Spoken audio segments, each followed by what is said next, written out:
मैं सोच में पड़ गई। दिल का दौरा आने से पति अचानक मृत्यु हो गई थी। मैंने बहुत कोशिश की खुद को समझाने की। 13वीं के बाद सब मेहमान चले गए। बेटा पवन और बहू मिताली दोनों इंजीनियर थे। बेटा और बहू के साथ रहने जाना मत, ऐसी मेरी एक सहेली ने कहा था, क्योंकि कमाने वाली बहू को बूढ़ी सास सरासी भी पसंद नहीं होती। तेरे वहां जाने से उनकी स्वतंत्रता में बाधा आएगी और वह तुझे ताना मार मार के तेरा जीना हराम कर देंगे। जाने दो, भाई जब जिंदा थे तब उन्होंने अपनी सारी प्रॉपर्टी अपने बेटे के नाम पर कर दी थी। ऐसी परिस्थिति में बेटा और बहू यह मकान बेच सकते हैं और घर के सब पैसे लेकर तुझे एक एक पैसों के लिए तरसाएंगे। बेटे और बहू के साथ जाने के अलावा मेरे पास दूसरा कोई विकल्प नहीं था। 65 साल की उम्र में मेरे घुटनों के दर्द की वजह से मुझे हमारा राशन दुकान चलाना भी आसान नहीं लग रहा था।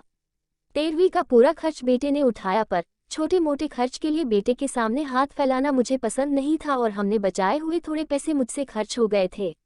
अब परिस्थिति ऐसी थी कि मेरे पास 50 रुपये भी नहीं थे और यह बातें सोचने में मैं पवन को कोई उत्तर नहीं दे सकी। इतने में मिताली बोली, माँ मुझे बताओ कि कौन सी साड़ी रखनी है, मैं आपकी बैग पैक कर रही हूँ। जब मिताली ने ऐसा कहा तब मैं उसे कुछ कह नहीं पाई, चुप रहकर उनके साथ मुंबई आई। पवन और मिताली ये दोनों मेरा बहुत ख्याल रखते थे। हम सब साथ बैठकर खाना खाते थे। उनकी याद नहीं आनी चाहिए, इसलिए दोनों मुझे बहुत खुश रखने का प्रयत्न करते थे। मेरा 7 साल का पोता रेहान तो दादी दादी कहते हुए मेरे पीछे पीछे भागता था। मैंने कौन सी भी चीज़ मंगाई कि वह मुझे तुरंत ला कर देता था। ये सब देखकर मेरे मन को बहुत शांति मिलती थी। मैं सोचने लगी कि लोग बेवजह ही आजकल के लड़के और लड़कियों को बदनाम करते हैं और कहते हैं कि बूढ़े माँ बाप का सम्मान नहीं करते, उनकी देखभाल नहीं करते। खासकर बहू कमाने वाली होगी तो सास को ठोकरों पर रखेगी। लेकिन मैंने देखा कि ये सारी सिर्फ बातें थी, हर उंगली की तरह हर बहू सेम नहीं होती।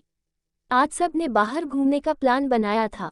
हम सब मॉल में गए। उधर घूमते घूमते पवन और मिताली एक दुकान में कुछ खरीदने के लिए रुके। मैं और रेहान थोड़ा आगे गए। आइसक्रीम की दुकान देखते ही रेहान बोला, दादी मुझे आइसक्रीम खानी है। मेरे ऊपर जैसे बिजली ही गिरी, क्योंकि मेरे पास तो पैसे ही नहीं थे। दिन में कभी मुझे पैसे की जरूरत नहीं पड़ी, अभी क्या करे। मेरा उदास चेहरा देखकर रेहान वापस बोला, ले दो ना प्लीज, माफ कर बेटा, मेरी पस में घर भूल गई।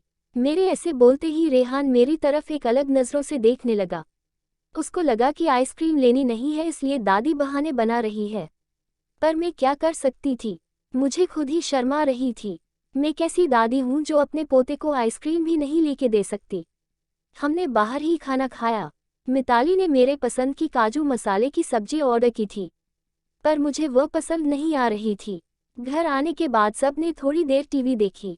पवन सोने गया। रेहान को क्या चाहिए और क्या नहीं वह देखने के लिए मिताली उसके रूम में गई। मैं भी मेरे रूम में सोने जा रही थी, तभी मुझे रेहान की आवाज़ सुनाई दी, मम्मी दादी बहुत कंजूस है, तू ऐसा क्यों बोल रहा है। हाँ मम्मी, हम जब मॉल में घूम रहे थे तब मैंने दादी से आइसक्रीम मांगी तो वह कहने लगी कि मेरी पर्स घर पर भूल गई हूँ। यह अच्छा है क्या मम्मी।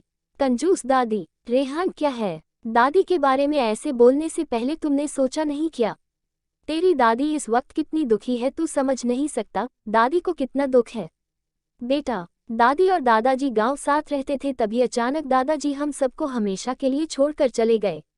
जिस व्यक्ति के साथ हम 24 घंटे साथ रहते हैं, साथ उठना बैठना खाना पीना हम साथ करते हैं, हम सब अपना सुख दुख बांट लेते हैं, वही व्यक्ति जब अचानक हमको छोड़कर चला जाता है तो कितना दुख होता है तू अभी नहीं समझ सकता। सोच, अचानक तेरे मम्मी पापा तेरे से बहुत दूर गए, इतने दूर गए कि वो कभी वापस नहीं आए, तब तुझे बुरा नहीं लगेगा क्या। नहीं मम्मी, मैं तुम दोनों के बिना नहीं रह सकता। रेहान बोला, बेटा फिर सोच कि दादाजी बिना तेरी दादी कैसे रहती होगी।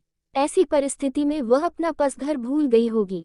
तूने उनको कंजूस कहा, उनका प्यार तुझे नहीं देखा क्या। जब भी तुझे स्कूल से आने में 5 या 10 मिनट भी लेट हो जाता है तब वह बालकनी में खड़ी रहकर तेरी राह देखती है। उनके घुटने दर्द करते हैं तभी भी। बेटा, किसी के बारे में अपनी राय बनाने से पहले उस व्यक्ति के दृष्टिकोण से सोचना चाहिए। यह बातें सुनकर मुझे मेरी बहू पर बहुत अभिमान हुआ। उसकी जगह में रहती तो कदापि मैं मेरे लड़के को इतने अच्छे से समझा नहीं पाती। दूसरे दिन सुबह पवन ऑफिस गया और रेहान स्कूल। मिताली ऑफिस में जाते अंडरस्कूल जाते मेरे हाथ में कुछ पैसे देने लगी। ये क्या है बेटा, मुझे पैसों की क्या जरूरत है, मैं बोली। माँ किसको कब पैसों की जरूरत पड़ जाए कह नहीं सकते। आप मंदिर जाते हो, कभी दान पेटी में डालो, कभी रेहान कोई चीज के लिए जिद की तो आप उसे वह चीज ले देना। पर बेटा, माँ जब यही पैसे पवन ने आपको दिए होते तो आपने मना किया होता क्या? नहीं ना, आपकी बहू भी कमाती है तो आप अपनी बहू से पैसे क्यों नहीं ले सकती? मिताली का कहना सुन के मेरी आंखों से आंसू आने लगे। जो मेरे बेटा नहीं समझ सका वह मेरी बहू ने समझा।